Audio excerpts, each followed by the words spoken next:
2008 كنت في اليابان. فلقيت مظاهرات نازله وبتاع، فبسال يعني اخوانا انتوا محتاجين على ايه وبتاع؟ قالوا لا ده عاوزين يدونا يوم اجازه. قلت له محتاجين؟ الناس قايمه هناك هم بياخدوا يوم الحد اجازه. فالحكومه شافت ان الشعب الياباني عامل مدخرات فلوس جامده وما بيتمش الانفاق، فخدوا يا اخوانا يوم اجازه عاوزين نقلل الانتاج وتصرف دولت، وبتاع الملاهي يطبل والمراجيح يشتغل والليله دي.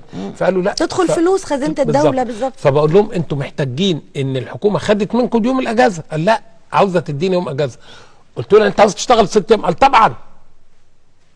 قال له مش انتوا بتعملوا كده في البنك؟ قلت له لا احنا احتاجنا لان عاوزين ياخدنا احنا ال7 ايام شغالينهم. عايزين ناخد ال7 ايام اجازه شغالينهم، فكل يوم محتاجين. ما انت هتقولي ايه بقى؟ ما ينفعش تقولي ما ينفعش. لا ما ينفعش مجحفه وظالمه. يعني يبقى نوع من انواع الهزل في موضع الجد. لو قلت له ان احنا بناخد 167 يوم اجازه اكيد كانوا يعني ايه حبسوني او عملوا لي في تمثال كده في